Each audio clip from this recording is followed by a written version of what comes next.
దేవి నవరాత్రులు రేపటి 6వ రోజున అమ్మవారి అవతారం 6. కాత్యాయని దేవి సరస్వతి దేవి తెలుపు రంగు చీర దధ్యోజనం బొబ్బట్లు భక్ష్యాలు పూర్వం కథ అనే పేరుగల ఒక గొప్ప మహర్షి ఉండేవాడు.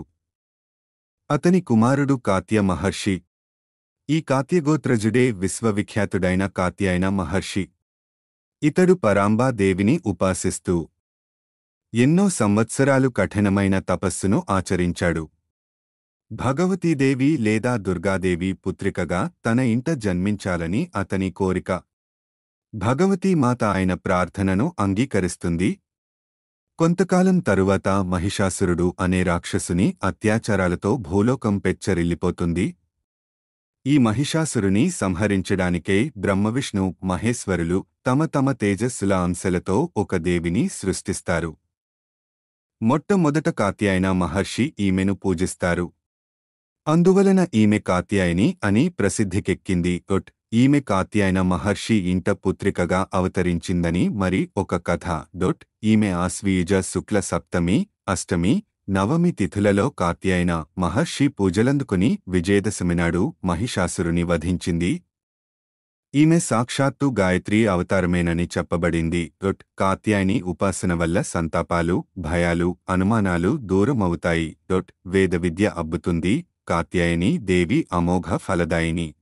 కృష్ణుడిని పతిగా పొందటానికి గోకులంలో గోపికలందరూ యమునానదీ తీరాన ఈమెనే పూజించారని భాగవతం చెబుతుంది.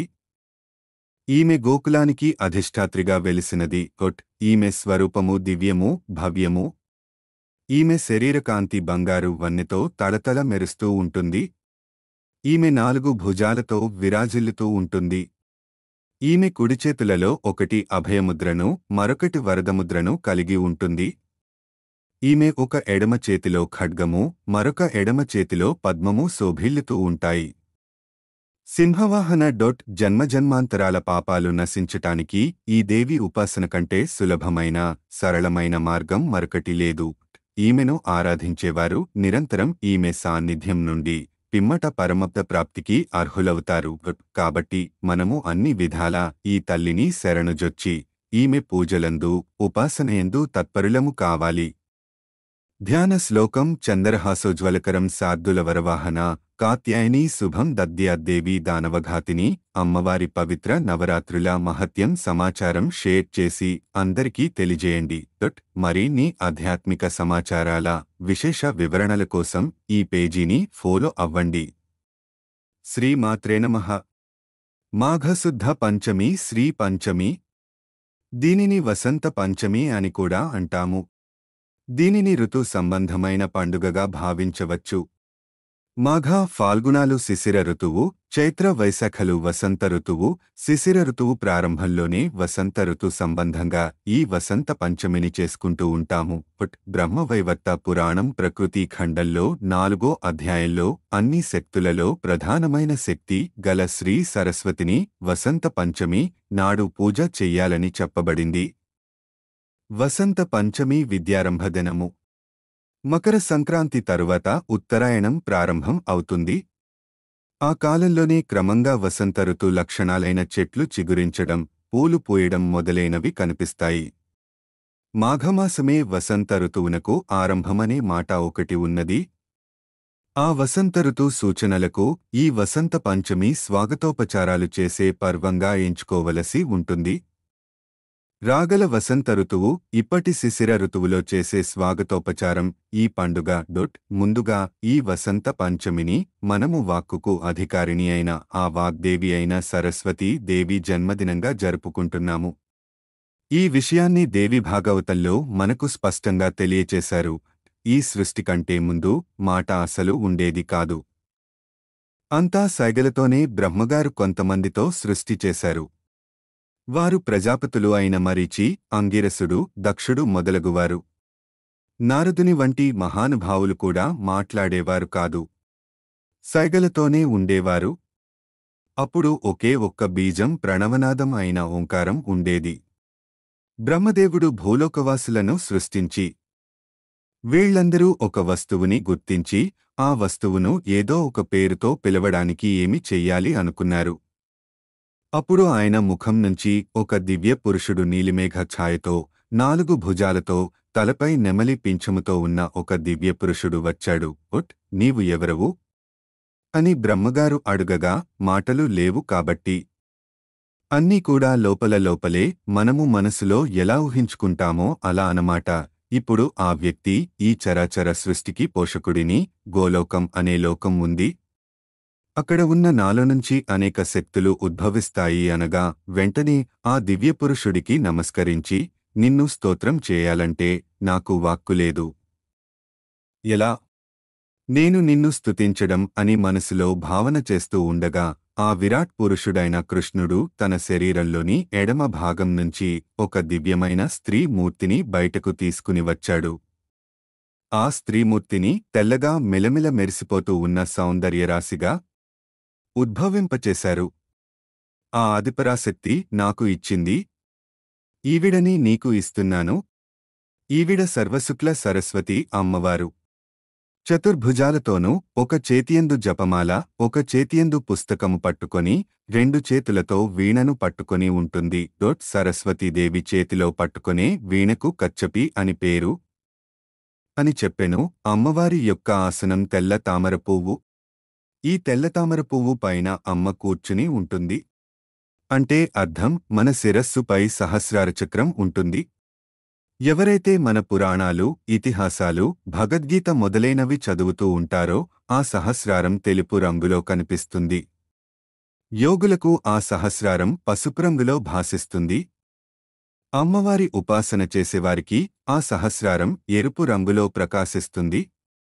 అంటే ఎప్పుడైతే మనము పురాణాలు చదవటానికి శ్రద్ధగా కూర్చుని ఉద్యుక్తులం అవుతామో అప్పుడు ఆ తల్లి మన శిరస్సుపై ఉండి అన్ని రకాలైన అనుగ్రహాలను అనుగ్రహించే దయాస్వరూపిణి మన అమ్మ. అందుకే మనం ఆ తల్లిని ఇలా ధ్యానం చెయ్యాలి.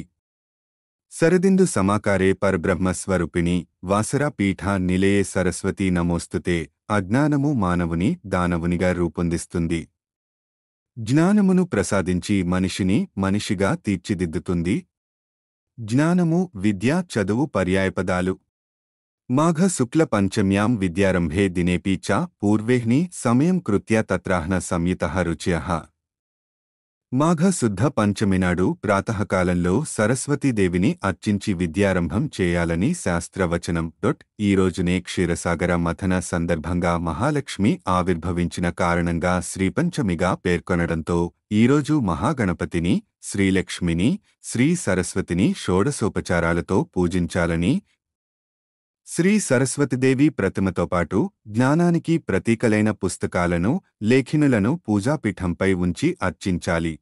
శ్రీ సరస్వతీదేవిని తెల్లని కుసుమాలతో, సుగంధ ద్రవ్యాలతో, చందనంతో అర్చించి శుక్లవస్త్రాన్ని సమర్పించాలి. అనంతరం పిల్లలకు అక్షరాభ్యాసం జరిపిస్తే ఆ తల్లి కరుణాకటాక్షాల వల్ల అపారమైన జ్ఞానం లభించి నిరాటంకంగా విద్యాభివృద్ధి జరుగుతుందని ప్రజలందరి విశ్వాసం. పూర్వం రాజాస్థానాలలో ఈరోజు దర్బారులు నిర్వహించి కవితాఘోష్ఠులు జరిపి కవులను, పండితులను, కళాకారులను సత్కరించడం ఆనవాయితీగా ఉండేది. బ్రహ్మదేవుడంతటి వాడే పరాశక్తిని శారదామాత రూపంలో దర్శించి ఆరాధించి ఆమె కృప వల్ల సృష్టి రచనను సృజనాత్మకంగా ఆరంభించాడంటారు. గాయత్రీదేవికి గల 5 రూపాలలో సరస్వతీదేవి దొకటి. యాజ్ఞవల్క్యుడు గురుశాపం వలన విద్యలను కోల్పోవడంతో సూర్యుని ఆరాధించగా అతడు యాజ్ఞవల్క్యునికి సరస్వతీ ఉపాసనను ఉపదేశించాడు. సరస్వతీదేవి కృప వలన స్మృతి శక్తిని తిరిగి సంపాదించుకుని మహావిద్వాంసుడయ్యాడు. వాల్మీకి సరస్వతీదేవిని ఉపాసించి శ్రీమద్ రామాయణ రచనను చేశాడని పురాణాలు చెబుతున్నాయి.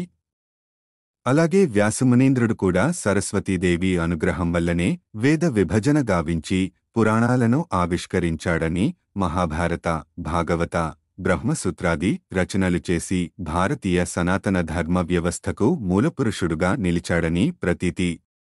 తెలుగులో భాగవతాన్ని రచించిన పోతన మహాశయుడు సరస్వతీదేవి అనుగ్రహం పొందడమే కాక ఆ గ్రంథాన్ని పొట్టకూటి కోసం నరులెవ్వరికీ అంకితమివ్వనని వాగ్దానం చేసినట్లు చెప్పుకున్నాడు. పరాపర విద్యలకు అధిష్టాత్రి సరస్వతి. ఆమె అనుగ్రహం వలన ఉలుకు, పలుకు, బుద్ధి, శక్తి లభిస్తాయి. మతిమరుపు మాంద్యం తొలగుతాయి. మేధాశక్తి పెంపొంది సరియైన జ్ఞానం కలిగి ఇహము పరము మోక్షము లభిస్తాయి. జ్ఞానలబ్ధికి ఆటంకాలైన సకల అవరోధాలను తొలగించే తల్లి సరస్వతి. అందుకే నిశ్శేష జాడ్జపః అన్నారు. శృతులలో సరస్వతీదేవిని ప్రాణశక్తిగా జ్ఞానశక్తిగా కీర్తించడం జరిగింది. అమ్మలగన్నయమ్మ ఆమె. నదులలో గొప్పది, దేవతలలో శ్రేష్ఠురాలు. అందుచేతనే యా బ్రహ్మాచ్యుత శంకరః ప్రభృతః దైవయః సదా పూజల్నందుకుంటున్నది. శ్రీ శంకర భగవత్పాదులు శారదాదేవి కృపచేతనే అపారమైన వేద వాంగ్మయాన్ని పొంది భారతీయ సనాతన ధర్మ వ్యవస్థను పునఃప్రతిష్ఠించినట్లు విజ్ఞులు చెబుతారు. శారదామాత పట్ల తన శరణాగతికి ప్రతీకగా శృంగేరి క్షేత్రంలో ఆ తల్లిని ప్రతిష్ఠించారు. మనందరికీ మార్గనిర్దేశం చేసేరు. ఈరోజు సరస్వతీదేవిని తెల్లన పూలతో పూజించాలి. పాలతో చేసిన క్షీరాన్నం నివేదన చేయాలి. ఓం సరస్వత్యై నమః అనే మంత్రాన్ని జపించాలి. పుస్తకాలు, కలముల, పెన్నులు యందు సరస్వతీదేవిని ఆవాహన చేసి పూజించాలి. మాటను అదుపులో పెట్టుకోవాలి. ఎవరిని దూషించరాదు, ఇతరుల గురించి చెడుగా మాట్లాడరాదు. ఎందుకంటే వాక్కు కూడా సరస్వతీ కటాక్షమే. పిల్లలు, పెద్దలు అన్న తేడా లేకుండా అందరూ సరస్వతీమాతను పూజించాలి. విద్యాభ్యాసానికి ప్రారంభం అక్షరాభ్యాసం. అక్షరాలను దిద్దించడంతో విద్యాభ్యాసం ప్రారంభం అవుతుంది. అక్షరం అంటే క్షయము లేనిది, నాశనం లేనిది అని అర్థం. మనం సంపాదించే సంపదల్లో ఏదైనా నశిస్తుంది కాని అక్షర సంపద, విద్యా సంపద మాత్రం నశించదు. అటువంటి అక్షరాభ్యాసాన్ని ప్రారంభించే ముందు సరస్వతీ నమస్తుభ్యం వరదే కామరూపిణి విద్యారంభం కరిష్యామి సిద్ధిర్భవతు మే సదా అని చదువుల తల్లి అయిన శ్రీ సరస్వతీదేవిని ప్రార్థించడం ఆచారం. చదువుల తల్లి, అక్షరాల అధిదేవత, విద్యాధిదేవత, పుస్తకపాణిని, జ్ఞానప్రదాయిని అయిన శ్రీ సరస్వతీదేవి బ్రహ్మదేవుడి దేవేరి. తెల్లటి పద్మంపైన నిలుచుని ఒక కాలు నిలువుగాను మరొక కాలు దానిపైన అడ్డముగాను ఉంచుకుని తెల్లని దుస్తులు, పువ్వులు, తెల్లని పూసల కంఠహారం ధరించి వీణను, పుస్తకములను చేతులందు ధరించి ఉంటుందని శ్రీ సరస్వతీదేవిని గురించి పద్మ పురాణం పేర్కొంది. అంటే సరస్వతీదేవి అహింసా దేవత, చల్లని తల్లి. బ్రహ్మవైవర్త పురాణంలో కూడా ఈ విషయమే ఉంది. ఈ పురాణంలో దుర్గా, సావిత్రి, శ్రీ మహాలక్ష్మి, సరస్వతి, శ్రీ రాధాదేవి అనే 5 ప్రకృతి శక్తులని, వీరిలో 3వ శక్తులని, వీరిలో సరస్వతి పరమాత్మ నుంచి ఉద్భవించిన వానికి విద్య, జ్ఞాన, బుద్ధులని చెప్తోంది. అటువంటి జ్ఞానప్రదాయిని కరుణ ఉంటేనే విద్యాప్రాప్తి, జ్ఞానప్రాప్తి కలుగుతుంది అని పురాణవచనం. శ్రీ సరస్వతీదేవి జన్మదినమైన శ్రీ పంచమి పండుగకు దక్షిణ భారతంలో అత్యంత భక్తి శ్రద్ధలతో నిర్వహించుకుంటారు. శ్రీ పంచమి నాడు పిల్లలకు అక్షరాభ్యాసం చేస్తే అపారమైన జ్ఞానం లభిస్తుంది. నిరాటంకంగా విద్యాభివృద్ధి జరుగుతుంది అనే శాస్త్రవచనం. ఈ రోజున ఉదయాన్నే లేచి స్నానాది క్రతువులు తీర్చుకుని అమ్మవారి పూజలు, తెల్లటి వస్త్రాలు, పూసలతో అలంకరణ చేసి పాలు, వెన్న అలాంటి మొదలైన పదార్థాలు నివేదన చేసి ఆ తరువాయి చిన్న పిల్లలకు విద్యని ఆరంభం చేసినచో ఆ చిన్నారులకు ఆ సరస్వతీదేవి విద్యను ప్రసాదిస్తుంది. ఈ రోజున శ్రీ సరస్వతీదేవితో పాటు వినాయకుడు, శ్రీ మహావిష్ణువు, పరమశివుడు, సూర్య భగవానుడు కూడా ప్రత్యేక పూజలు అందుకుంటారు. యా కుందేందు తుషార హార ధవళ, యా శుభ్ర వస్త్రాన్విత, యా వీణావరదండమండితకర, యా శ్వేత పద్మాసన, యా బ్రహ్మాచ్యుత శంకర ప్రభృతిభ్యః దేవై సదా పూజిత. సామాం పాతు సరస్వతీ భగవతి నిశ్శేష జాడ్యాపః పంచమి సంఖ్య భూతేసి పంచ సంఖ్యోపచారిణి అని లలితా సహస్ర నామంలో చెప్పబడినది. అనగా పంచభూతాల్లోనూ భూమి, ఆకాశం, నీరు, నిప్పు, వాయువు లో ఆవరించి సృష్టిని నడిపించే శక్తి స్వరూపం అమ్మ. జ్ఞానమును కటాక్షించే సరస్వతి ఆవిడే. జ్ఞానశక్తికి అధిష్టాన దేవత సరస్వతీదేవి. మాఘ శుద్ధ పంచమిని శ్రీ పంచమి, మదన పంచమి, వసంత పంచమి, సరస్వతీ జయంతి అని జరుపుకుంటారు. సరస్వతీదేవిని వేదమాతగా, వాగేశ్వరిగా, శారదగా అభివర్ణించారు. చదువుల తల్లి, అక్షరాల అధిదేవత, విద్యాధిదేవత, పుస్తకపాణి, జ్ఞానప్రదాయిని సరస్వతీదేవి. వాక్, బుద్ధి, వివేకం, విద్య, కళలు, విజ్ఞానం వీటన్నింటికీ అధిదేవత సరస్వతీదేవి. సరస్వతీదేవి హంసవాహినిగా, వీణాపాణిగా, పుస్తకం మాలాధారిణిగా పూజింపబడుతుంది. ప్రతిభ, మేధ, శ్రద్ధ, స్ఫురణ, సాహిత్య సంగీతాది కళా నైపుణ్యం శారదా స్వరూపాలు. వాల్మీకి సరస్వతి ఉపాసన వలన మహాకావ్య రచన చేసినట్లుగా పురాణాలు చెబుతున్నాయి. ఆ వాల్మీకి నుంచి శారదాదీక్షను స్వీకరించిన వ్యాస దేవుడు వేద విభజన చేసి పురాణ విద్యను ఆవిష్కరించి మహాభారత, భాగవత, బ్రహ్మసూత్రాది రచనలను గావించి భారతీయ సంస్కృతికి, సనాతన ధర్మానికి ఆచార్యుడయ్యాడు. శారదాంబను సాక్షాత్కరించుకున్న వ్యాస భగవానుడు పావన గోదావరి తీరంలో దేవియాన్నపై సైకతమూర్తిగా శారదా విగ్రహాన్ని మలచగా ఆ మహాశక్తి అందులో ప్రవేశించి సుప్రతిష్ఠితురాలై భక్తులను అనుగ్రహిస్తోందని చెబుతారు. ఆ క్షేత్రమే వ్యాసపురి అయిన వాసరక్షేత్రం, బాసరా ప్రసిద్ధి చెందింది. లౌకికమైన అపర విద్యలకు, పారమార్థికమైన బ్రహ్మ విద్యకు అధిష్టాత్రి సరస్వతి. బ్రహ్మ మాంద్యం, మతి మరుపు, వాక్కులోపాలు మొదలైన జాడ్యాలను సమూలంగా నశింపజేస్తుంది కనుక నిశ్శేష జాడ్యాపహ అని విద్యాదేవిని పేర్కొన్నారు. వేదాల్లో సరస్వతి సూక్తాలున్నాయి. ప్రాణశక్తిగా, జ్ఞానశక్తిగా ఉపాసించే సరస్వతిని అంబితమే, నదితమే, దేవితమే సరస్వతి అని శృతి కీర్తించింది. అమ్మల్లో శ్రేష్ఠురాలు, నదుల్లో గొప్పది, దేవతల్లో ఉన్నతురాలు సరస్వతి. యా బ్రహ్మాచ్యుత శంకరః ప్రభృతిభ్యః దేవైః సదా పూజిత అని సర్వదేవతార్చితగా పలుకుల తల్లిని ప్రస్తుతిస్తారు. ఆదిశంకరులు అపారమైన వాన్మయాన్ని, తత్వవిజ్ఞానాన్ని ఈ తల్లి కృపచేతనే పొందినట్లు పేర్కొనడమే కాక శారదానుగ్రహం వలననే మనమందరం సమగ్ర జ్ఞానంతో, సద్బుద్ధితో ఎదగగలమని చాటుతూ పావన శృంగేరి క్షేత్రంలో శారదామాతను ప్రతిష్ఠించారు. గాయత్రిగా, సావిత్రిగా, పరాశక్తిగా శృతులు పేర్కొన్న సర్వచైతన్య రూపిణి శారద. ఇలాంటి ఎంతో మహిమాన్వితమైన అమ్మవారిని ఈరోజు ప్రార్థన చేసి ఆ తల్లి కరుణ కృపా కటాక్షాలను పొందుదాం. అచ్యుతరామశర్మదర్భా దేవినవరాత్రులు 8187073704 హిందూ ధర్మం. శరన్నవరాత్రి దేవినవరాత్రి శుభాకాంక్షలు. దేవీ నవరాత్రులలో ఆది శక్తిని 9 రూపాలుగా పూజించటం జరుగుతుంది. ఇవే నవదుర్గలుగా ప్రసిద్ధి చెందినాయి. 1 శైలపుత్రి. ఈ అమ్మవారినే పార్వతి, హైమవతిగా పిలుస్తారు.